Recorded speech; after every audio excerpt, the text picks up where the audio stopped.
Beach You to are it. both audioed up. Okay, Bobbie, All right. stand by.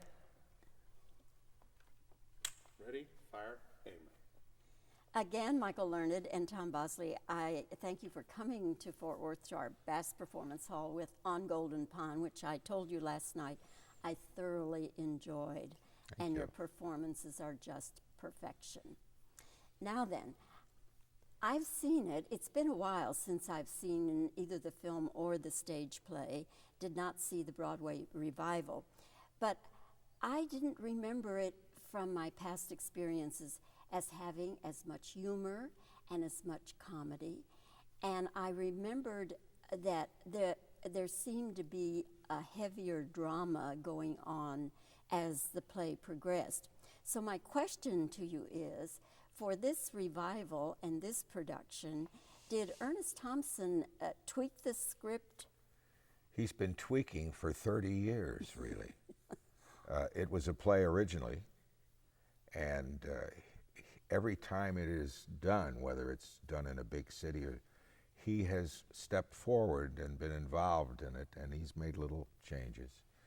I think there's a tremendous distinction between the film and the play itself as it is now.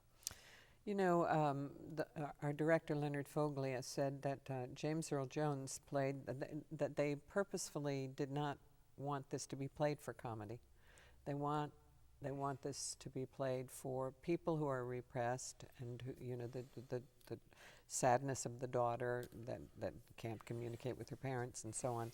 And that James Earl Jones was so amazed because he came off one day and he said, you know, the meaner I play it, the funnier it is. So I don't know what's wrong with the American public, but they seem to find misogyny very funny. I think also there's a great percentage of the population that will see this play that has also experienced many dysfunctional situations in their own families. And they say, oh, I remember that. Now it's funny, it wasn't then, but maybe now it's funny when you see these dysfunctions moving around in other areas. So, yeah, I think a lot of the laughter is identification. Don't sure, you? personal Yeah, identification.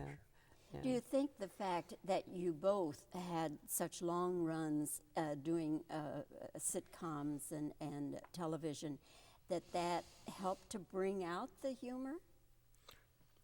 Maybe in your case. Well, I hated doing the show in front of a live audience because the people that hung on to Happy Days were the young audiences that were crazy about Richie and Fonzie and Potsy and the kids. And as an actor, that kind of laughter with screaming, and it doesn't work for me as well. And fortunately, we both started out in the theater, and that's a different experience. I would much prefer doing a television show without an audience sitting there. And it's just a personal thing for me, but the theater is our first love. Michael, when you first started in theater and later in television, you and I share something in that we both have male gender first names, Bobbie and Right, Michael. right. Did you have any strange experiences with people confusing you for a man? Well, when I won the first Emmy, my name was mispronounced because it didn't track that the female was a Michael. So Cicely Tyson, I think, was the presenter. I'll never forget it. And she sort of went, Michelle. And so my son and I didn't know who had won, and we were still sort of high from Richard Thomas having won. This was our first Emmy, and it was all very exciting.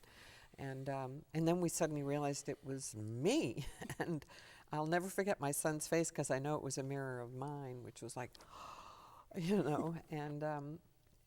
Then they had to put on the, you know, in the credits at the beginning of the Waltons, they put Miss Michael Learned because there was a picture of me, and they were afraid I was an unknown, so they were afraid people would think there was something bizarre with that masculine name and obviously a woman. So that's about it. now I notice a lot of young people being named Michael, and I flatter myself that maybe some of that has to do with it being a more acceptable name for a woman. You never got a box of cigars for a gift, as I did. Did you really? Oh, you're kidding. How much fun. No. No, but I have gotten fan mail addressed to Mr. Michael with guys posing, you know, and made me wonder what that's about, but never mind. We won't go there. Tom, do you see any similarities between Nathan and Mr. C? Well, no. Norman is a retired. I'm sorry, let me That's all start right. that over. I don't know why I said Nathan. Tom, do you see any similarities between Norman Thayer and Mr. C? I think the big difference is the fact that Mr. C, during his time, was around 45, and Norman Thayer Jr. is having his 80th birthday. I don't think Mr. C had as dysfunctional a relationship with his kids the way Norman does with his daughter. So there is a big difference, I think. You won a Tony for playing Fiorello. Yes. And younger people maybe don't even know who Fiorello was. So do you want to explain for the younger members? Well, Fiorello was for Fiorello LaGuardia, who was the famous mayor of New York City during the 30s and early 40s. And George Abbott and Hal Prince got together and made this wonderful musical about him, which was very New York kind of show, and everybody loved it. So it was a very successful musical. We won the Tony, and I think we got the Peabody Award too that year, if I'm not mistaken. Not the Peabody. It's the Pulitzer Prize for the theater that same year. And was that your first Broadway show? That was my first Broadway show. Wow. I thought I was auditioning to be the understudy, and they kept calling me back. And then the last time they called me back, they had the lady Patricia Wilson, who ended up being my leading lady. They brought her next to me, and they were sort of looking at sizes because LaGuardia was small, and everybody else in the show was going to be taller than him. And I said, "This isn't. They don't do this for understudies, you know, when they haven't cast the show as yet." And then they called my agent after I left and said, "They want you to do the show." So that's what happened. And the rest is history. Kind of, yes. And what was the turning point in your career, Michael? Oh, I guess the Waltons, really, in a way. In some ways, I had done a lot of television in Canada and was at the American Conservatory Theatre for many years. And so my background was basically theater and Canadian television.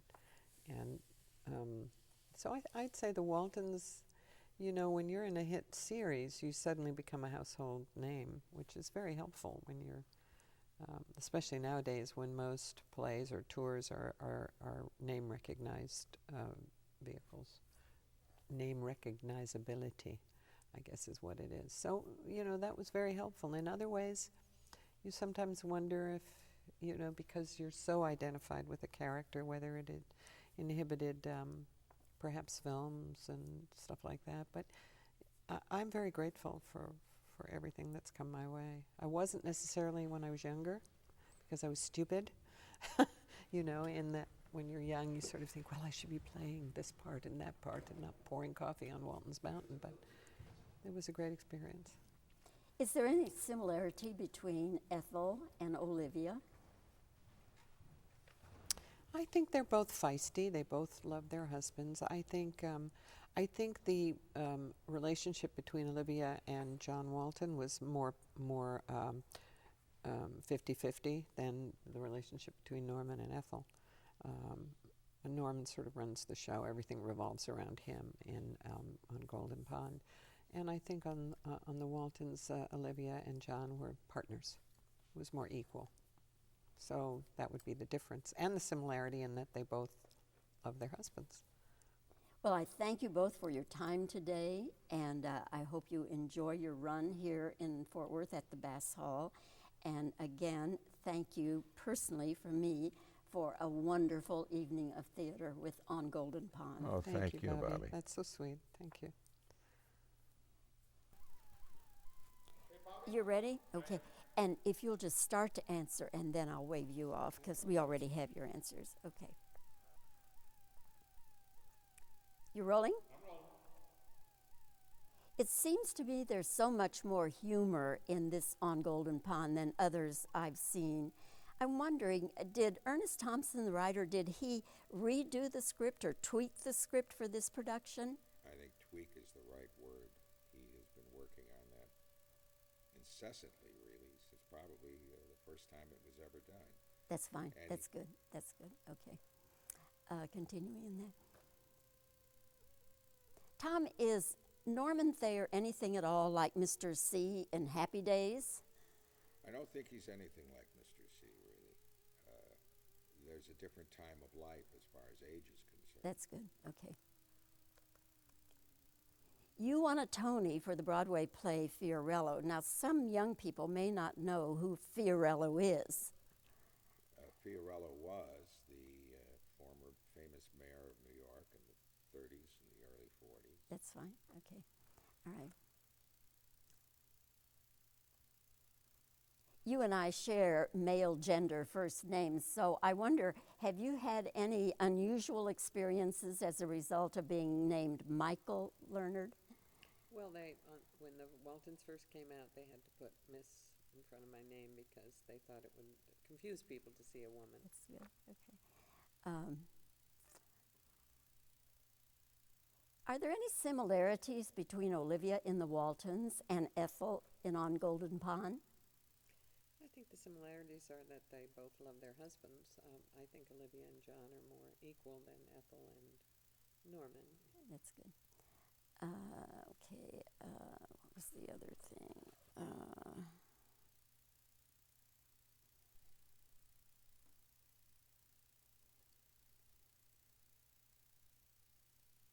Oh, I didn't ask you this, but I will ask you now. Are you going to do any more roles as Mrs. Wilk in Scrubs? They keep saying that they'll bring me back as a ghost, but has it been renewed? I don't know if it has been. But I had a lot of fun doing that show. It's a great show. That's fine. Okay, that'll do it, Roy.